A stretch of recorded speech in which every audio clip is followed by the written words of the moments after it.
Your stories don't define you, but how you tell them will. Hi, I'm Sarah Elkins, Chief Storymaker and your host of this podcast. We share stories for many reasons. We want to persuade, we want to entertain, and we want to connect. But what we sometimes forget is the impact of the stories we tell ourselves. Whether you're sharing personal stories or business stories, how you share them makes a difference in how you remember them and in how you're being perceived by the people you're sharing them with. In this series, you'll hear stories that will resonate with you and you'll nod your head in understanding. And then we'll dig into lessons from each of those stories. How many times have you been sharing a story only to be interrupted by a person eager to share his own? Well, when I'm working with clients on communication skills, I remind them to listen for understanding, but not to respond necessarily. But during this podcast, I'm asking you to listen and consider your related stories, and think about which stories in your life might have impacted you in a similar way. Well, what a treat to have Rich Gassen on my podcast today. I'm so glad that you agreed to do this with me. Thank you. You're welcome. Glad to be here. Thank you. So Rich and I have been connected on LinkedIn for years. I mean, it's been at least 3 or 4 years, and share a lot of each other's work. And I've always just been impressed by your by your curiosity and your intent in terms of learning and growing in what you do. And not everyone has that about them, the desire to continue to learn and be better at what they do. Some people just seem to think that they already know it all and that they don't have anything to learn from people. And it seems like you pick such a diverse group to follow on LinkedIn and share their work. I'm just really pleased with that. So thank you. You're welcome. So the first question I love to ask my guests is to share something about themselves that most people don't know. And the reason I ask this question is that we get into some pretty intense stories sometimes in this podcast, and people will learn a lot about you much deeper than what they would maybe in a regular interview. And so by asking you this question at the beginning, it gives people a little context for who you are before we start digging into the why behind it. Okay. So story that I commonly use when this type of question comes up is that after college or during college, I was in a rock band for 1.5 years. And I'm sure you can relate to this because I know that you have a diverse background in music and you're in a couple of bands. So I envy you, first of all, for that. But nobody ever believes me today when I talk about, having long hair and dressing crazy and being in this rock band that toured all over Wisconsin for about 18 months. And it really started with some of my good friends from high school had moved in together, and there were 4 of them, and they were all musical people, and they started a band on their own, and they kind of set up a few shows in the Madison area, Madison, Wisconsin, where I live, that they were able to play at regularly. They weren't making any money. It was more for them than the audience in most cases. You might understand that. And I went to all their shows. And I sang all through high school in choir. So I was a pretty good singer and I knew all their songs, went to all their shows. And lo and behold, if I remember the story correctly, at one point, the singer and his girlfriend decided to move away. And it was like a week's notice, if I recall. It was a very short time where they said, we're out of here. And the band actually already had shows scheduled for like a month in advance. And literally the day he was moving out, they had a show scheduled in Whitewater for 2 nights, for Friday and Saturday night. And they looked at me and said, Rich, you know all our songs. Can you be our singer for the weekend? I was like, wow, okay. At the time, I had been, like I said, I had been in choir. I had been on stage. I'd sung in many situations, but it was different to sing from the audience than to sing on the stage and be on, have the microphone and hit everyone's cues and everything like that. But I said, okay, we can do this. And of course, the first night was just a blast. We played like 50 songs. And at the end, people wanted us to play more and we didn't know anymore. So we played some of them over, and it was a lot of fun. The next night we went down there and did the same thing and it was a blast. And so suddenly they're like, okay, well, that's settled. You're the singer in our band now.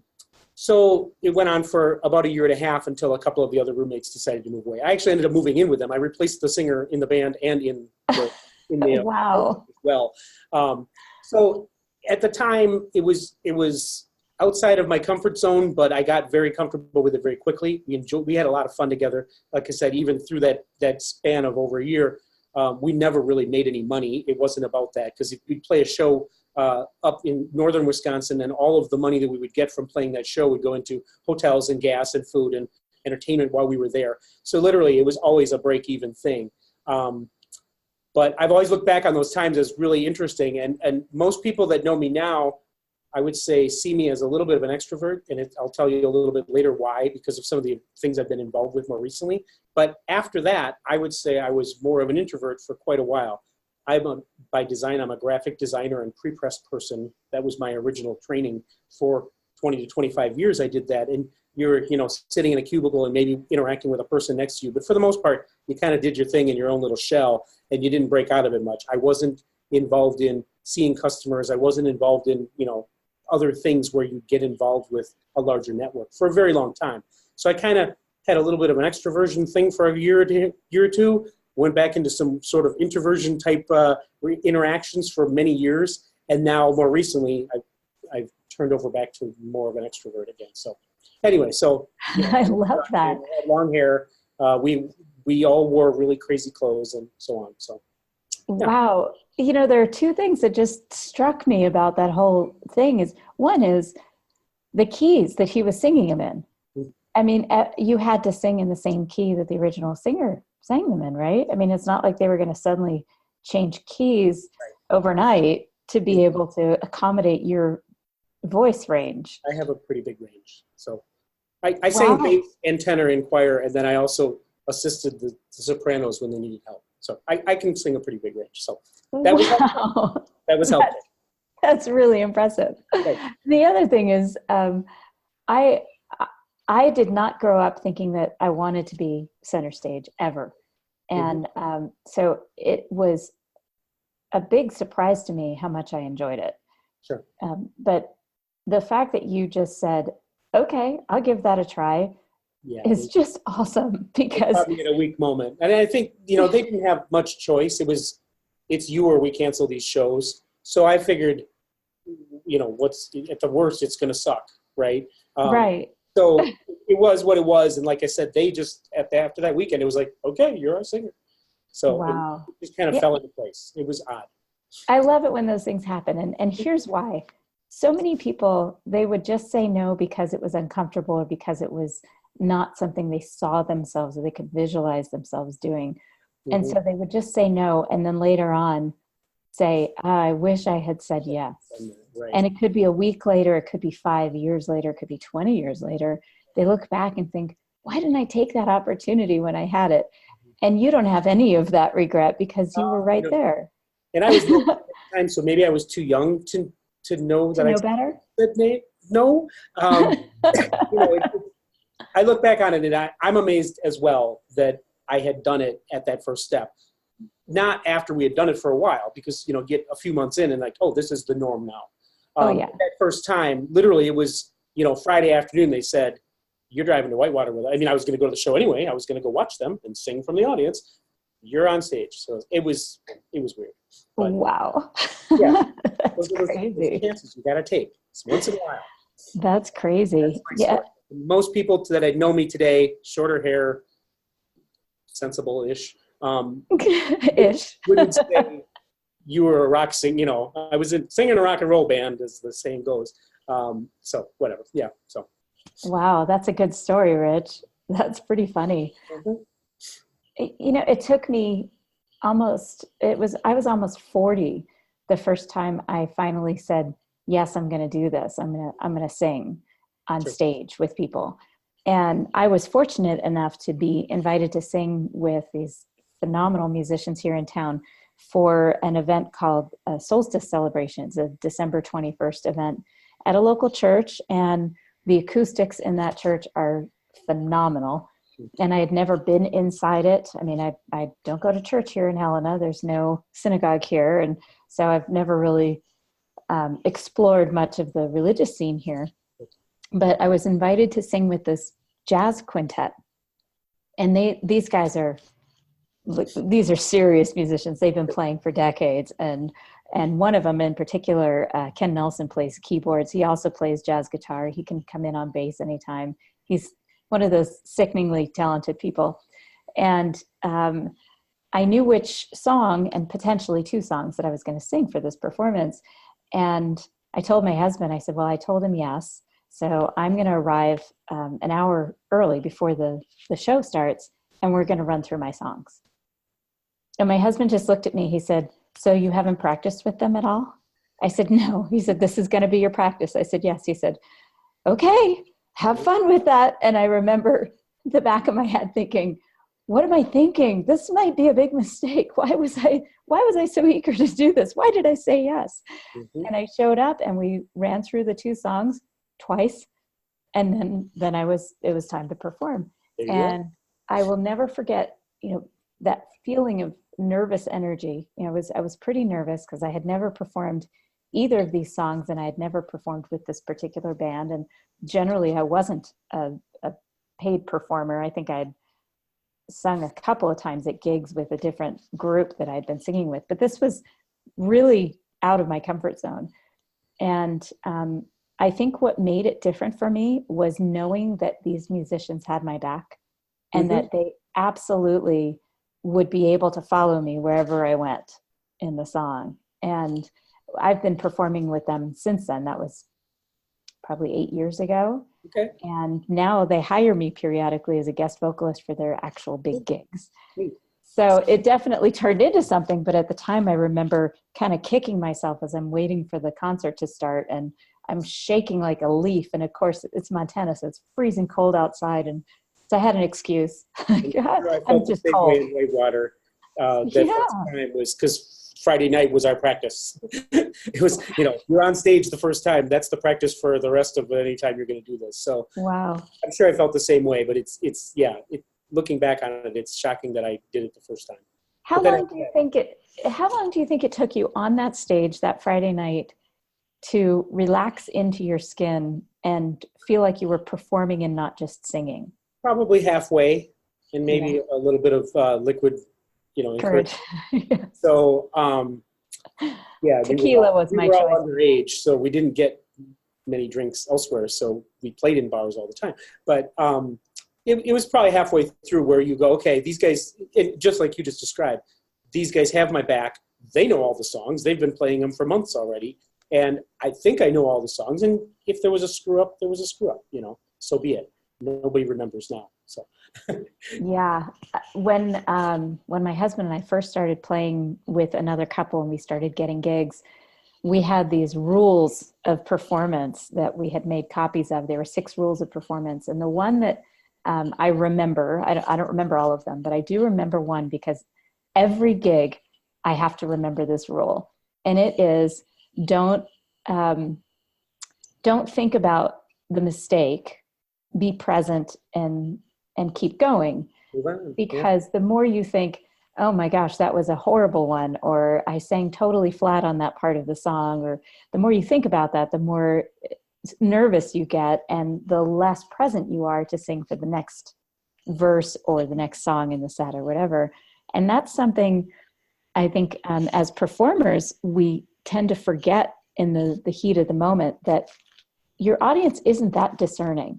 I mean, even professional musicians miss some of those things when they hear it, when they're watching somebody on stage. But even more importantly, your audience isn't there just to hear you perform music. They're there to watch, and they're there to engage with you and enjoy just the energy of what you're putting out there. And when you describe the fun you were having with the guys, I could just imagine the audience knows that. They feel that, and that's what makes it a memorable event, a memorable gig. It's funny you talk about the mistakes, because we have a bunch of recordings from these live shows too, and I have them on my iTunes. They cycle through once in a while. And all of them have flaws in them, of course. I actually know all of the flaws because I've heard the song so many times through that. That one time Brad didn't come in on the drums where he should have, and I hit a wrong note, and someone did something else silly. So I know where all the mistakes are, but they make the song unique.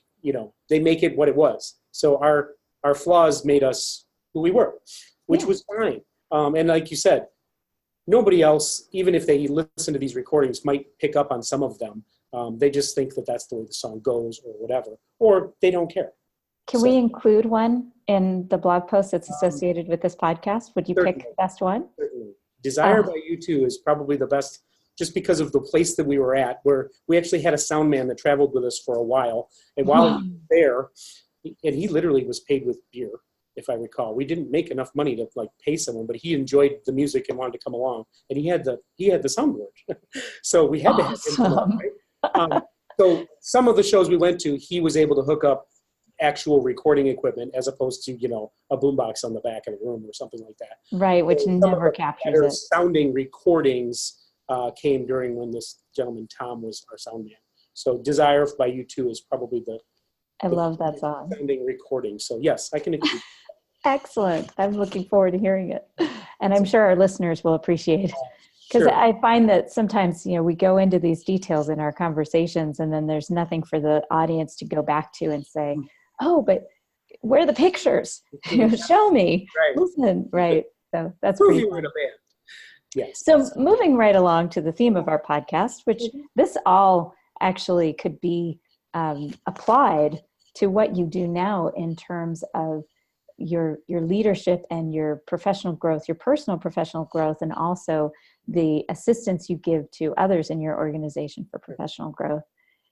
And so for our listeners, the reason I asked Rich to be on this podcast was because he's one of these people that realizes that there are tons of resources out there for us to learn how to be better leaders and better managers, basically better humans, because I think the best kind of humans make the best managers in terms of compassion and care.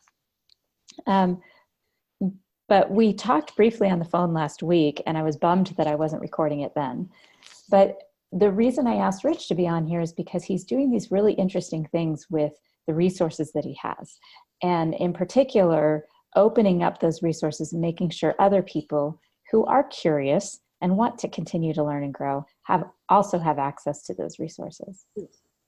So thank you for being here. You're welcome.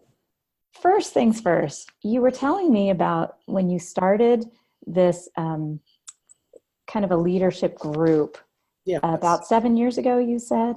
I started supervising 7 years ago. I started with this group about 3 or 3.5 years ago. Okay. So it's called the Campus Supervisors Network. So at the UW-Madison, we have a ton of resources from our human resources area. They have training classes. Well, some of them are called Fully Prepared to Manage and Fully Prepared to Lead, which bring people into the fold of this is the style that UW-Madison likes to train for these types of positions.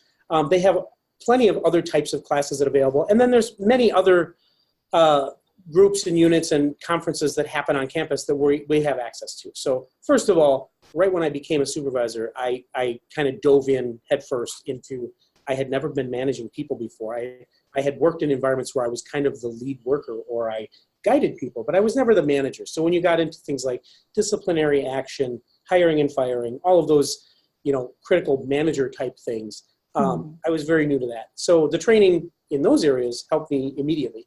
But I also saw the benefit of some of these other classes, which were the leadership side of management. And right out of the gate, I realized that you don't have to be the manager to be the leader. So I started grooming several people within the shop that we work at to dive into some of these classes as well. Take the Fully Prepared to Lead class, which teaches you how to handle conflict, and it teaches you communication skills and all of those things. So fast forward a few years, I had been on a committee with a few people that the committee ended up breaking up, but I stayed in touch with these people on campus. It was kind of my first networking experience where I had been thrown into this advisory committee for shared governance on campus. And after that, when that committee kind of disbanded, but the people mostly, there was a few women within that group that kept getting together at lunchtime and kept asking me to come along. So I went a couple of times. And what they always did when they got together was they complained about things that they didn't like about the way the university functioned or their unit. There's many different units on this campus. There's 20,000 some employees and maybe 4,000 to 5,000 managers on this campus. So it's just this vast, giant, organization. And obviously things can't be run exactly the same all over campus. So people would get together and kind of talk about, well, in my unit, we can't hire anyone because we have these restrictions, or I wasn't able to give a pay increase to this person because I was told that there was no opportunities that existed. And then the other person says, oh, but what about this tool that you could have used? They're like, oh, I didn't know about that tool. How come my unit wasn't able to tell me about that resource that was available? And so the more we got together and talked, and these different people were communicating with each other about let's say the disparity in the training that they saw on campus, the more we said, we should get together more formally. So they formed this campus supervisors network a little bit before I kind of signed on to it. And after a while, they had a couple of meetings with a small group, and then they invited all of the managers on campus to come to an information meeting about what the campus supervisors network wanted to be. And about 65 or 70 people showed up to that first meeting, and I was one of them. I was a participant in the audience. And they basically said, what are your needs? What are you lacking? What do you feel the campus needs to do differently? And a lot of people had a ton of input, and it was a great starting point for this group to really kind of take off and figure out what direction they wanted to go in. Shortly thereafter, they begged me to join the planning committee, which I did. I have graphic design and web design skills from 25 years of being in that field. So I also was able to create a rough website at first, and then we've improved upon it since then. So that kind of was the catalyst that started our existence, and we were able to start communicating with others more effectively instead of it just being small groups of people sitting at a lunch table complaining. And shortly thereafter, this gets us up to about 2015 in the middle of the summer where they had that first event. And shortly thereafter, we started having 4 events a year. So we would bring someone in from our human resources department, or there's an employee assistance office on campus that offers information about, resources that you might not be aware of. So we were bringing in speakers from campus departments to say, are you aware of this service that you might be able to take advantage of?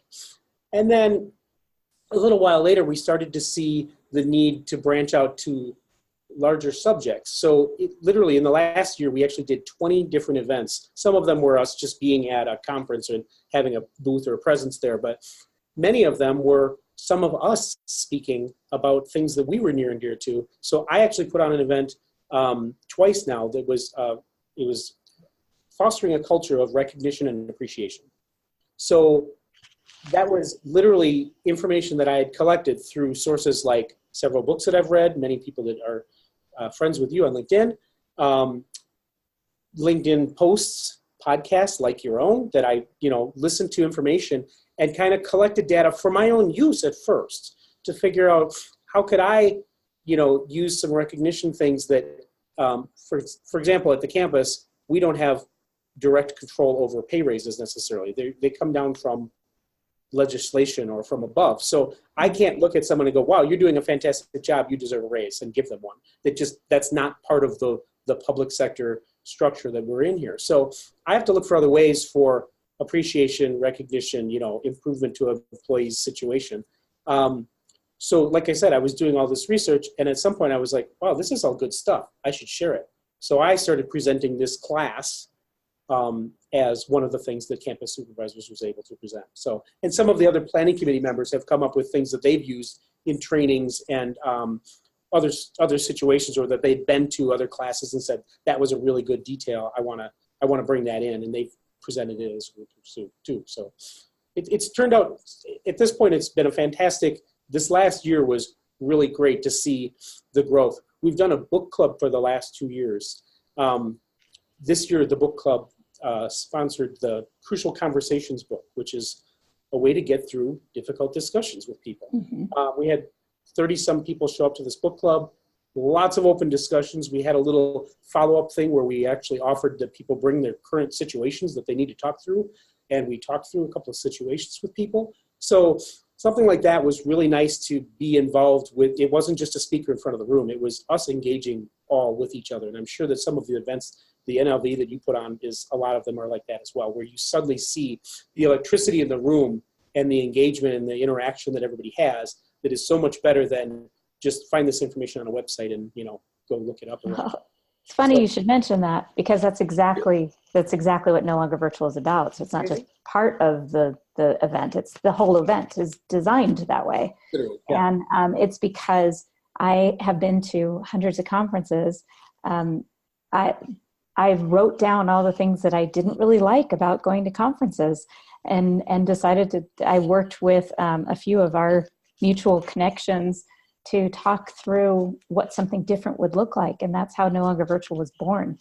And it was kind of ironic that my first thought was no keynotes, because I do keynotes. I mean, that's part of my business is a keynote speaker, but I didn't want any keynote speakers at my conference. And my friends who are also keynote speakers were kind of wondering what that was about. And I said, well, here's the thing. For this particular group that I'm expecting will be self-selected to come to this conference, these people all have something to contribute to these sessions. So it doesn't make any sense to me to have some talking head up in front just yammering when everyone in the room can contribute. Yes. We want to leverage this experience. Yes. Why do it if you're not going to leverage all the experience in the room? Right. So, and this coming No Longer Virtual in February will be no exception to that. All of the sessions are intended to be fully interactive, and that's partially why all of the sessions are co-facilitated. Every once in a while, you'll see a single person facilitated session, but at least in the upcoming one in February, all the sessions are co-facilitated by two people who interact with each other and interact with the group. And I think it just brings a more open atmosphere when you have more than one person kind of leading the discussion. So let's go back to your recognition thing, because this sounds like something that's really important to you. Mm-hmm. There must be a story in your past in employment, either as an employee or as an employer, where that was something that really wasn't done, that you felt you knew it needed to be there and it wasn't there. Can you tell me the story behind that? Absolutely. I worked in private sector before I came to the university, and in both of the previous jobs I had as an adult, I can pull, situations where I had a fantastic leader that was empathetic and understood the needs. We were in printing and pre-press environments they're always stressful kind of fire type environments where there's ebb and flow of work and there's emergencies happening. I dealt with an emergency this morning down in the print shop that I work in here. So the idea that, your boss has your back, and the empathy and the understanding of empowering you to be able to do your job, and knowing that there's more perks than just the paycheck. That's a really, it's the whole package. Every job comes with this bubble around it of all of the things that are involved in going to that job. And it's not the hours and the pay, right? Right. I have to interrupt you. What was the job that you went, oh, this is so wrong, I could do better? Well, I worked at two different print shops, and I would say that they were managed quite differently. And one of the I won't give names, but one of the people in particular in one of them was not very empathetic. He was go do this, or, he blew up when things went wrong, as opposed to trying to understand and maybe learn from it. As opposed to a different manager that I had at the other shop that was always, let's learn from this. And he literally dug in sometimes and would help. He had a little bit of a pre-press background. He wasn't doing it all the time, but he'd get his hands wet with us, and actually help us solve problems, as opposed to go do that.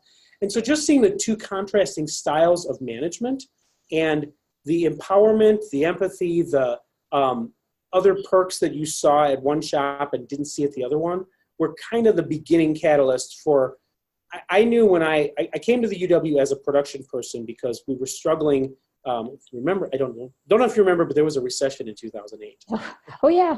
Pretty memorable. Yeah, that's come to mind, doesn't it? Pretty memorable. And during that time, printing industries really suffered because, marketing materials are an expendable thing, like the coffee that you need in the morning instead of going to, the expensive coffee shop. You make it at home. Printing was one of those things where people would cut their budgets. That's the first thing to cut. Well, we don't need to advertise, even though they did. So the print shops that I was at the time struggled, and they started laying people off, and they started having pay cuts, and our insurance rates went up, but we were losing money. And so at that point, I had to find a different job. I wasn't able to be surviving the job I was at. It was stressful. There was anxiety of am I the next person to be laid off, et cetera. So I came to the UW as a production person. I actually took a giant pay cut and kind of stepped down from, I was sort of in a lead role, though I wasn't a manager at that prior job, to literally I'm a production person standing in a machine running at 8 hours a day. Fortunately, I saw the big picture, and over the horizon, I could see that the University of Wisconsin-Madison offered much better benefits. It offered the security that I was fearful of at the private sector job, and it also offered opportunities for growth and development and possible promotions in the future. And 18 months later, there was the supervisor that ran a different section of the shop who was retiring, and I was able to get that job. So that's how I got to where I am as a manager. I took a leap of faith in a backward step, hoping that eventually I would get a couple of steps forward. It's more of a sideways step. Sideways step. That sounds like a great way to describe it. So that said, as I got into that management role, I had already experienced, really 3 different scenarios of how other people managed me. And I could pull from those and, discard the things that I didn't enjoy and, enhance or work on the things that I thought worked well, and kind of make a superhero out of all those people that had managed me in the past. And so really that's when I started supervising, I immediately saw flaws in the way things had been run here prior. And I started immediately working on things like cross-training employees so that they had more skills and had more enjoyment in their job, because sometimes in this environment, you're standing at one piece of equipment for 8 hours a day for 40 hours a week for 365 days a year. And it's boring work in some cases. So the variety was literally like the first benefit that I could offer them. And cross-training them was the ability for them to get that variety. It also helped me in that I'm trying to manage a shop where people call in sick or have vacations or something comes up and that person's gone at the moment. So cross-training, I had a goal of 5 people knowing every piece of equipment in the shop. And at the time when I started, there was one particular piece of equipment that makes bound books where one person knew it really well and one other person kind of knew how to turn it on and maybe fidget with it a little bit. And nobody else knew anything about it. So if Brad wasn't here, we were in trouble. And there's a book that comes down and Brad's gone. So I didn't like that feeling of nobody knows how to run the piece of equipment that we've purchased and had. So that was part of the original cross-training thing. But like I said, it was like one of the first benefits that I could offer employees as an additional thing that they could, lean back on. It seems like many managers who just kind of jump into management for the first time go one way or the other. They either don't understand how to manage in terms of setting boundaries. It's kind of like being a parent for the first time. And all of a sudden you have a 2-year-old, going straight from not being a parent to having a 2-year-old. How do you set those boundaries while you're still kind of wanting to be their friend? Mm-hmm. Or they go the other direction where they take the lessons they learned from their previous managers and they manage the same way, which isn't necessarily good. And in most cases, it's poor. But in some cases, it's poor and they know that they didn't like being managed that way, but they don't know any other way to manage. A better way to do it. So hearing what you're saying, kind of combining all of those different lessons and understanding what kind of manager you wanted to be, having had those experiences. What was the first time that you were, as a manager, early in your management time, that you realized, I really didn't handle that well. I need to do something differently. What was that story? I inherited a rough crew.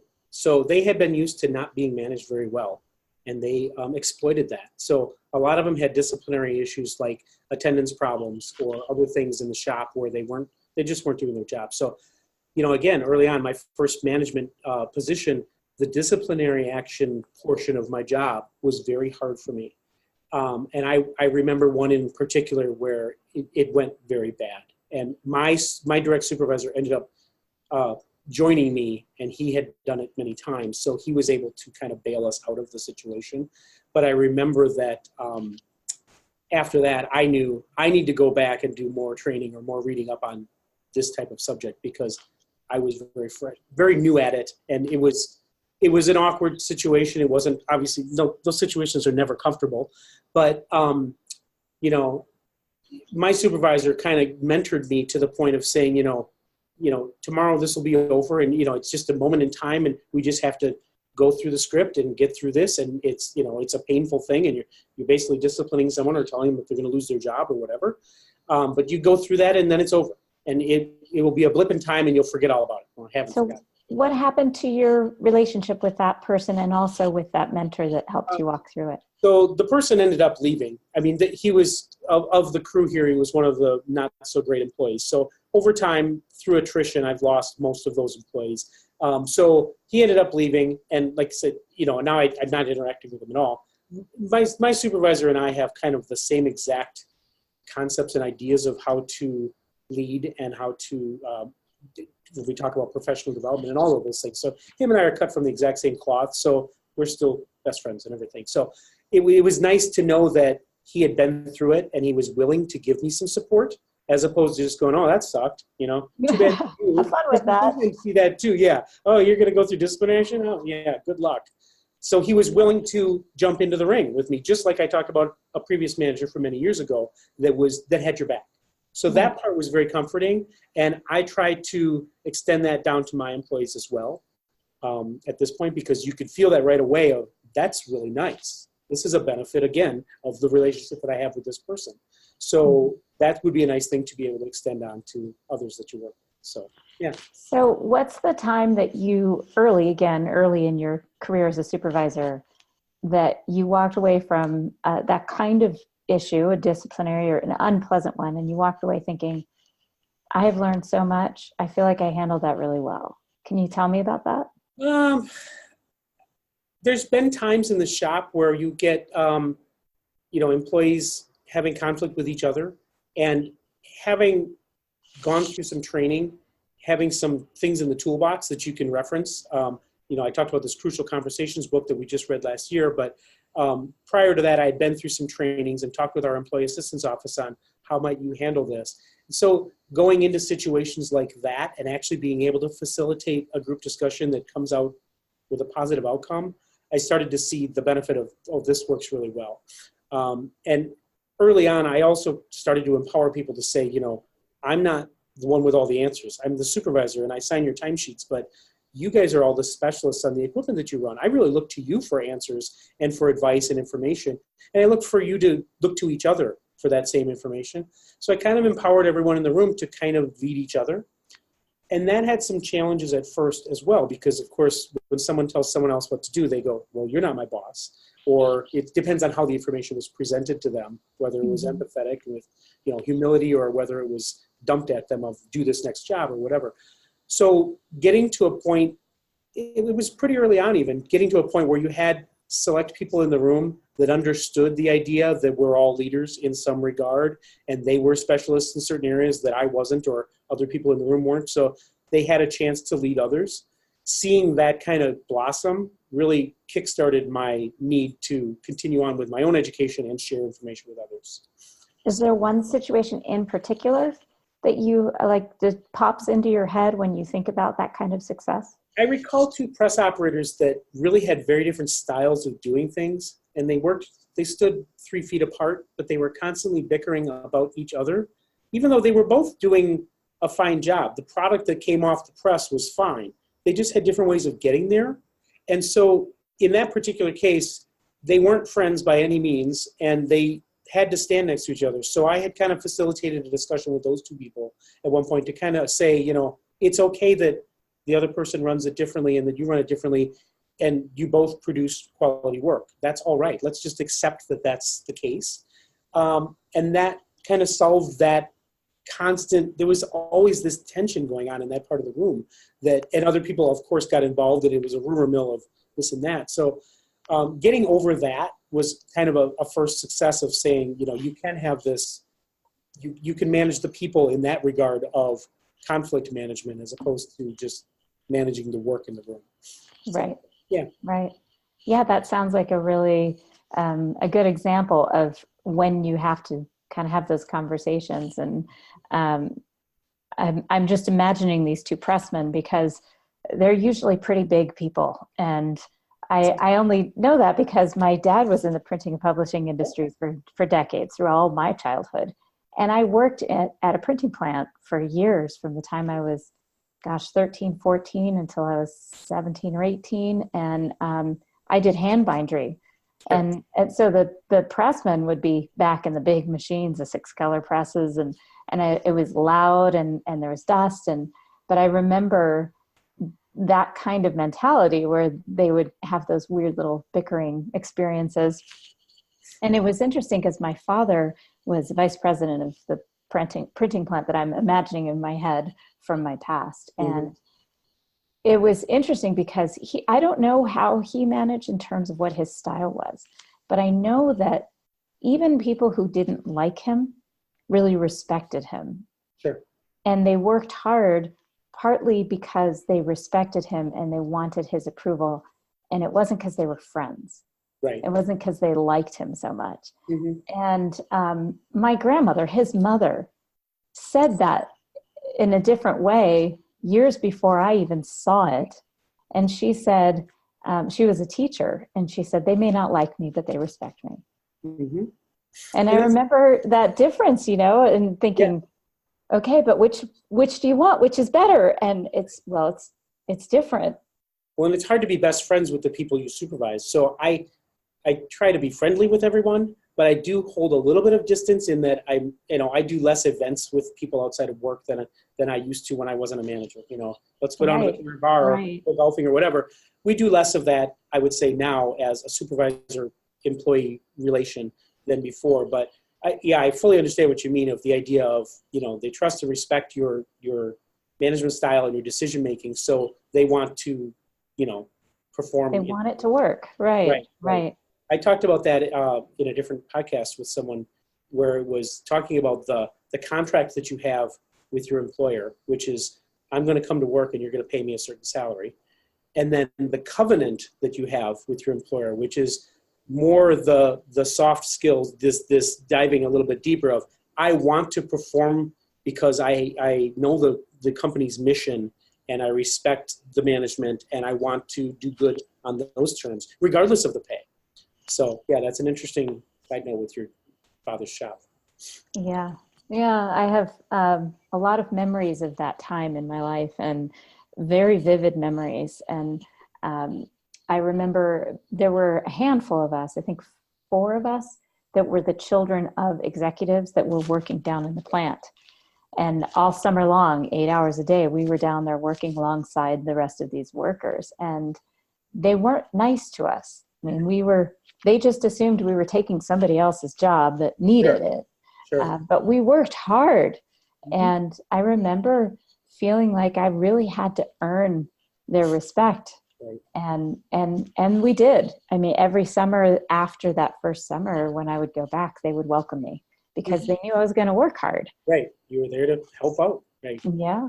Yeah, it was, great memories. Some not so great, but mostly it's memorable, I guess. Memorable. And the private sector shops that I was at, we commonly had people come in, family members. There was 2 older people that were in their 80s that used to come in and do handwork all the time. And they were just lovely people and always brought treats and all of that. So I've seen exactly what you're describing on all age levels, from young children to, the older generations coming in and helping out. And most of the time people appreciate it because it's usually not the most glamorous work in the shop. Hand assembly of printing projects is usually the lower end of the interest level. I can tell you. You're right. So the most memorable projects from that time were putting tabs in those gigantic Hewlett-Packard computer books. Wonderful. So they would be 600-page books, these super thick books, and I would first get the tabs and collate them so that they'd be in the order I needed them. And I would flip them upside down and go from the back of the book and flip through the book and put a different tab in each. And then they were hole punched, and then they went into these 3-ring binders, and that was not fun. So the good news for you, if you ever have to fall back on printing, is most of what you just described is completely automated now, where the book with the tabs and multiple colored sheets and everything come out, and all you got to do is drill it and put it in the binder. So there's hope for you. That's good news. Yes. No, I would never go back. There's still many different projects where, I have experienced 4-color press operators that at some point have to do what you just described, as a today we don't have 4-color printing, but we have this menial task of this assembly project. And it's sometimes you have the attitude of, oh, well, I'm above that or whatever. So that's another thing that I had to work on early on, was the press operators and the more skilled people on larger equipment, understanding that we're all in this together. And if that job over there doesn't get done, we as a team didn't get some of the work done. And then we're all here. And then sometimes I'm doing it and I'm the supervisor. So we all, you know, you have to jump in and put the fire out wherever the fire is. So yeah, that was a tricky thing. Yeah.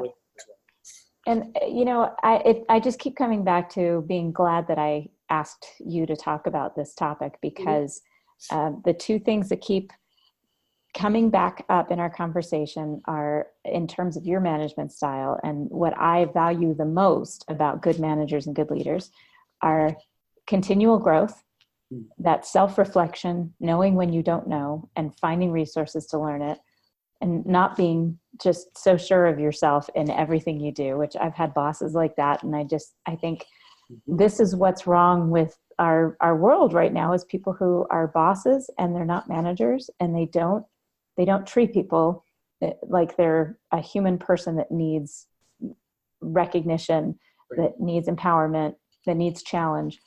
But the other thing is your willingness to jump in there and get your hands dirty. I came from the production environment. So, of course. Yeah. Well, but that's not a guarantee, just coming from the production environment, that you're going to be that kind of leader. I mean, many of them, like I said, they lead the way that they were led. And it's mostly negative. Even if they hated it, they'll still follow, they fall pass back that along. Just like kids who don't fall far from, you know, the fruit doesn't fall far from the tree. And unfortunately, that gets exacerbated, especially in local government agencies, government agencies generally, because people aren't, they become supervisors because they were good at a job, not because they're good managers.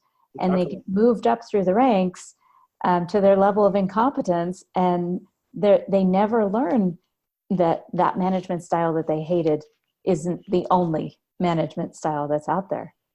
And when I worked as a director of sales at a hotel, I remember walking up to the front desk one day and saying, "Hey, where are the clean tablecloths? Because the table with the coffee on it for the lobby, the tablecloth needs to be changed." And this woman, she looked at me like I was from another planet. She said, "Oh, I'll take care of that.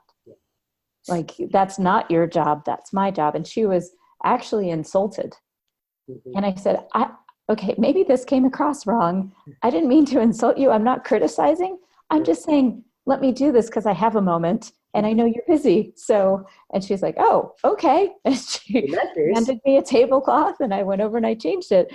But I remember thinking I would always want to be that kind of person, not just a manager, but the kind of person that says, "Oh, this needs to be done. Okay, I'm here. I have a minute. I'll do it." Take care of it. So a couple things that come to mind when you just said that last chunk of statements there. With our Campus Supervisors Network, describe the technical person that gets into management as the accidental supervisor. Yes. We are looking to have a class on that, because not everyone that is technically savvy in a certain task becomes a good manager of that group of people that did that same task. I would say the majority don't. Right. And I'm literally in that same boat of, I was a great pre-press person and I worked in a print shop in all different areas, now manage the people that do the same thing. I wasn't necessarily prepared for that right out of the gate. I've obviously done some things since then to work on that, but I work in an IT department as well. Our print shop is part of the IT department on campus, and it happens constantly over in our IT area where, you know, the next step after you've come to the ceiling of production of whatever you do, the next step must be management. And that's not always true for everyone. In fact, many people shy away from it because they realize either they do it once and they go, "That's not for me," or they just know right out of the gate, I'm not cut out for that. I can do what I do, but I'm never going to be cut out for the extra burden and responsibilities that management brings. And that's why we as communities need to figure out alternatives for helping people continue to be challenged without moving them into supervisory roles. Right. And that's having other opportunities recognized. Right. Exactly. So, that's it. What ends up happening a lot of times is the other alternative is someone coming in that doesn't have the expertise enough to also lead the type of work that's being done. So a manager, a good manager that doesn't understand the processes or doesn't invest the knowledge in it. So it's kind of this double-edged sword of a balance of one or the other.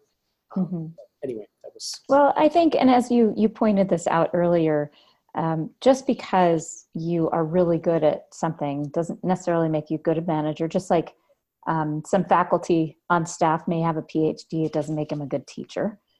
But if you come back to that whole sustainability and succession, as a good manager, you can help guide the people who are doing the jobs to find out if they'd be interested and if they'd be good at being managers, and nurture that aspect of them, because then you do end up with a sustainable organization. And I just had a conversation with somebody about that, about making sure that the next generation of managers and leaders are being trained to do it well.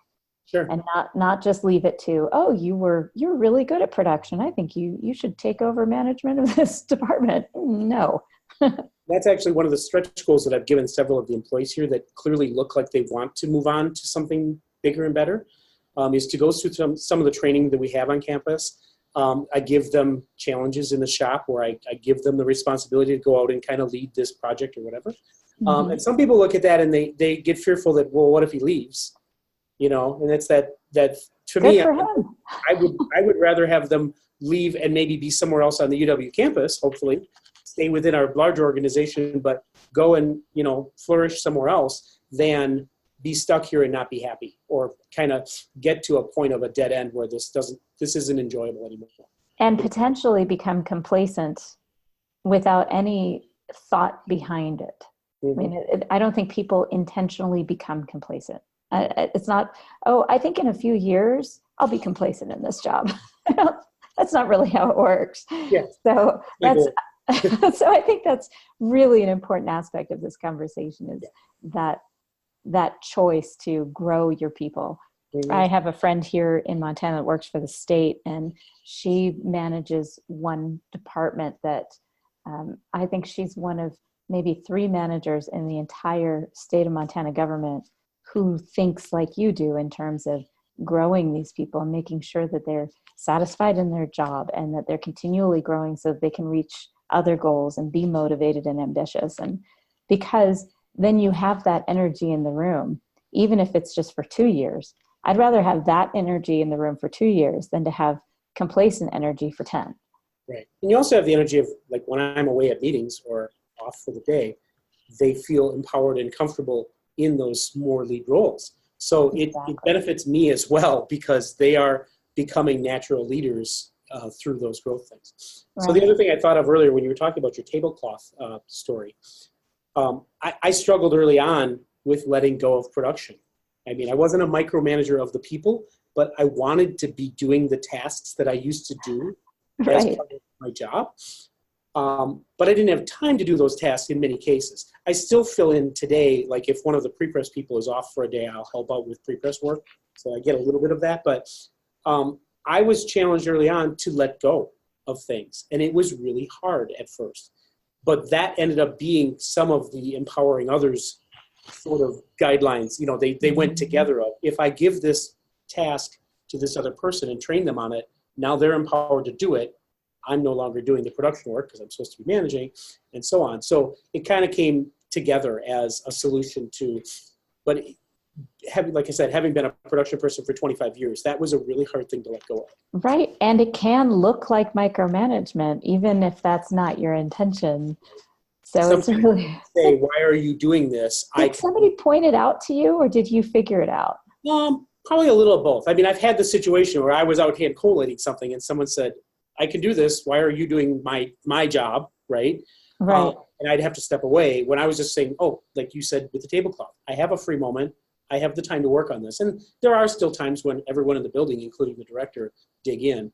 But on a normal day, I need to not do the work. I need to manage the workflow and let others do the work and be empowered to lead each other in whatever sense. I just immediately thought, oh, I bet he does that when he wants to procrastinate something else he doesn't want to do. Yeah, no, not so much. It's more. See, that's more me. I guess I'm projecting. Yeah. I mean, in the workshop, like I said before, there's fires that pop up where somebody has to do something. And if there's a situation where I look around and everyone else is busy doing something else, I will step in. But I make sure that everyone else is busy. If someone's sitting in the corner doing nothing, he's obviously the better candidate to be doing that work. Yes. Right. So, Yes, of course. so that was, like I said, that was a challenging time early on, but I got through it. I do freelance graphic design from home as well. So I have the outlet of some of the things that I used to do. I still get that. Oh, good. So That creative outlet. Right. And I design some things on campus here for different units and things like that once in a while. So it's not like it's completely gone, because that would be, I think that would be a challenge for me. If I didn't have any type of design work that I could work on, I would really miss it. And then the management part of the job would be less fulfilling and enjoyable. Mm-hmm.